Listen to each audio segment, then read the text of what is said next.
question. Thank you guys, that was amazing. Like each one, got me beforehand, by the way. So I just have a question for you guys before we get started with the questions for the panel. How many people here, and this is not to put anyone on the spot, we're all friends here, no one's tweeting. How many people here have concerns, real concerns about the implementation of AI in the workplace? Okay, that's not bad. I don't know if anyone would answer this, but on a scale of 1 to 10. A huge shark there. That's scary. No, It said it was for over-dramatic. Yeah. It was over-dramatic. But the thing about it is I asked that question at a lot of different audiences. And the answer that I usually get is surprising because audiences, and depending on the audience, it's a little more, a little less, but usually people, professionals, are very honest about the fact that they have concerns about AI. They're substantive, we're not too worried about the sharks or anything. But I guess my question to you, I'm just going to open the panel with this in general, is so we're dealing with the creative industry. The idea of changing the culture of creativity and the definition of creativity in advertising in general. That's kind of a... Well, one thought that just popped in my head immediately was it's just shifting the nature of advertising in a lot of ways from sort of brand building to performance-oriented marketing and creative. So that's the first thing that just popped in my head. Is that just that is a significant shift as more and more dollars and almost pressure to prove what's the value of your brand building, fancy creative instead of where's the dollars. I mean, I think I'm interested in you with your data. that's fair, yeah. I was like, to Ben's point, there's a lot more that we can know than ever. Like a long time can never tell you why. I can tell you that something is happening, and then you can serve up a lot of those kind of points, and that becomes a jumping off point. So I feel like honestly, a lot of what data and a lot of what AI is doing for us is like it knocks out a lot of the kind of research and hedging and not being sure where to start, and at least gives us a pretty solid foundation to jump off from, which I think is awesome and pretty incredible. And honestly, like the dream is for it to free you up to do a lot more of the thinking work versus the kind of getting to the insight work. That concerns me when you say that because that's used, and Bethann, I'm going to ask you this too because that said a lot, and we actually talked about this on the phone. The idea of being free to think. This is what I do now, and I'm not seeing sort of the end game here. Bethann, you mentioned that marketers they are embracing this, and that's a great thing. A lot of them, though, are not really maximizing the tools. There's a lot of failure with the digital transformation. I mean, a lot of companies aren't getting it right. So, from your perspective, what are the companies that are getting it right doing that the ones that are getting it wrong not doing? I probably could have worded that better. I think what we see right now is a lot of experimentation around, like when you ask the question about what that can quickly go into place, and it isn't just putting it out there, it's actually using things like Ben was talking about where we can use deep learning to say, we may not know why, but we can tell you if you put it in this spot at this time with this surrounding it, something will happen. And these are the kinds of people, and it allows us to be more predictive. It sounds, I think a lot of people freak out around that, I don't know, it's sort of an automaton world. Like, everybody has a button, and you push that button, and I will do something, whatever that thing is. Taking the ad unit and then tying it back to the action that they want someone to take in another place, be it in a brick and mortar store, be it on a website somewhere, or be it an application somewhere. This, to me, the whole technology space, I know we're all kind of geeky sitting up here because that's who we work for, but that to me is the fun part of this. And my usual suggestion with people is just, start with that one thing. There might be a little ad unit creative you can do. It may just be, we do a lot, but they moved from that, the work we do in the predictive, programmatic bidding world, and now they've moved to more creative elements. They're like, line it up, anything you got, we want to try it. They may or may not like it. It may or may not be right for what they're trying to accomplish with a given campaign, but they're all in on the experimentation. Ed, you mentioned, one of the things that you mentioned, I thought your slides were really interesting in how you sort of said this is a friend, this is foe, this is that. You never went to the foe side, right? That's the first thing. I just want to call you out on that because I think that actually surprised me a little bit too. But mine just kind of broke down. So just thinking through to the point where it's this dramatically like job-killing thing for the people in this room. It's genuinely helpful. Half the stuff I said doesn't really. I mean, there is no AI writing creative briefs right now. Like there's no. I mean, there actually is on the generation side, but it's not really approaching the stuff that you guys are doing. But there's ways that it can, if nothing else, to your point, it can just get you to your starting point so much faster, and then just give you the freedom to do what you do, but with just a better starting point. So that's true. I think it's fair. Yeah, because when you put up the idea generation slide, I was like, ooh. I mean, I shivered for a minute. But it's only because, and I think this is realistic, this is going to bring me to a question that I think I am not hearing a lot, but I would like to discuss more at events, and that's the idea of our assumptions about what we are sort of blocking our ability to maximize the tools that we have in front of us. AI, the implementation of AI, as you know, is not a foregone conclusion now, what I mean?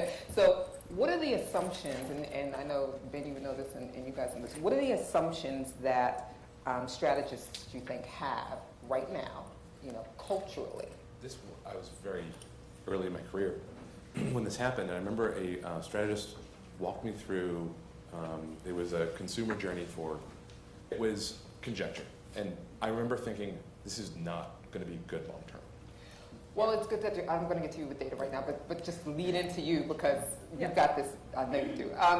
So here's the thing, the idea of intuition and instinct and just pulling something out of the cloud and being great. Why comes in is because you know the what. Not every literal question can be answered by data right now. Probably never will be, actually, right? But there should be some root of something. And that could just be one statistic. And you say, oh, that's interesting, right? I can leap off. You drive something that's completely outside of what we're trying to optimize toward, or what is in that bounds of what we're seeing as reality or potential reality based on our models. So it takes both. It takes somebody understanding the rule set of where we are now to understand, to even begin to think about what is possible, and then we can like sort of like aliens and ogres staring at each other, right? And there's a human somewhere in there. Well, but we want to get rid of humans, right? But that's a great point, and I'm going to take it down to the side of understand how to make that, how to define that, especially when you have that chasm of data, creativity. So where do they start with that? You're doing there. Oh, you were thinking that. I was thinking that as he was showing it, I didn't because think that. it was interesting to see all of you guys, the majority of you raised your hand for the blonde one, not the other colors. And I have to say, I was drawn to the red, like it was striking, thinking, oh, it's got to be the red one. That's what I thought. Red shows up, it's actually the most common in ads. Fine, like, interesting. But the attainable versus unattainable beauty was something that we don't necessarily have a data point on, but it makes sense, and we're telling advertisers in that space, you should do a side-by-side. Let's find out if that's true in your case. Right? Exactly, yeah. And Kendra's point was, and this happens to us all the time, the good data science team who is capable of handling all that data, working with the tools that are available to them, et cetera. And once you get a really good functioning team, they're like gold, right? So my point is, you don't want to just like reducing time to insight, because if it takes 3 years to build, fine. But if you can do it if you can set up the infrastructure, you can do it in minutes if you set it up ahead of time. But the resource going into setting it up is immense. So it was right. So Ed, how do you think? And this is a challenge, right? Because you have the generations coming up behind us now. Not just millennials, but Gen Zs are in the workplace now. How do you build cultures? How do you build data cultures in agencies today that are going to be able to sort of grow? That's a better idea. I mean, sure, maybe. But I mean, I think that, again, everyone here, as long as you're making decisions that are grounded in data in some way. So I think some of it too is just figuring out how to be more collaborative around that foundation. That's great. Yeah, I personally adore IBM's personality analytics. I've been using it for years. It's fascinating. It's very cool. Yeah. Well, I'll say it. Okay. Everybody's got their specialty. That's a good point. That's a great note to end on, as a matter of fact. Yeah, guys, I know I told you I would be able to get questions, and I'm sorry I can't, but these guys are going to be here for another couple of minutes. You're more than welcome to talk to them.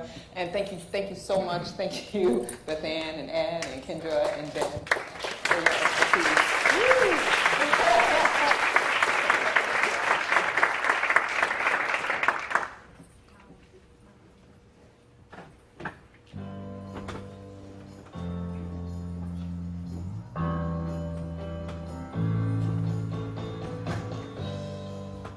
Taken from the Day Employees Handbook, circa 1977. You might not actually meet Jay Shyatt for months, even years, but his personality and energy greatly affect the environment in which you will work.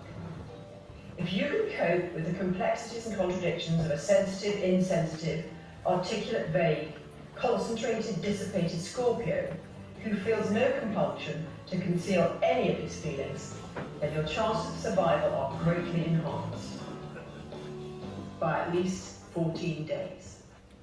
I was lucky to know Jay Shyatt as a client. He was the founder of Screaming Media, an early internet company, and I was a baby planner at Mad Dogs and Englishman. And knowing Jay Shyatt was my client, I poured everything I had into the strategic presentation. All the insight and analysis I could muster went into a 200-page deck that I plopped on the conference table right in front of him. He looked at it, he looked at me, and he said, "Can we just get to the last page?" And of course he did, because he knew that's all that mattered. I was called in to help my boss in a pitch meeting. I was the most junior person in the room. There's a lot of very, very senior people. Jay was in the room. And Jay turned, looked me directly in the eyes, and said, "Who the hell are you?" And I replied, "I'm Jonathan." And he said, "What are you doing here?" And I said, "Oh, I'm here with my boss, Stephen." And he looked at me and he said very, very clearly, "If you're in this room, you cost me money, and so you should have an idea. What do you think?" And I was a young planner. I was all full of sort of thoughts and ideas, so I chirped in my idea, and the whole room and discussion went off around the idea that I put on the table. I thought I was the bee's knees. I thought I was great. And Jay sidled up to me about an hour later, and he said, "So you want to be a planner?" And I was like, "Yeah, definitely. This is cool. It's fun." I said, "Okay, 2 things you need to know. To be a good planner, you have to have ideas. And you clearly have a lot of ideas, so that's good. But to be a great planner, you need to know when those ideas are going to add value." Stopped, turned around, walked away. One of the stories that I came across about Jay when I was first interviewing for the job in LA was a story about the Nissan pitch. And the story was that Ad Age asked Jay after Shyatt Day won the pitch how much they'd spent on the pitch itself, famously expensive business. And Jay's reply was, "We had an unlimited budget and we exceeded it." And that story still makes me laugh, partly because I think it's a fantastically good reply, but also because it summarized Jay's kind of belief to back big ideas and really bank big ideas and kind of commit to them.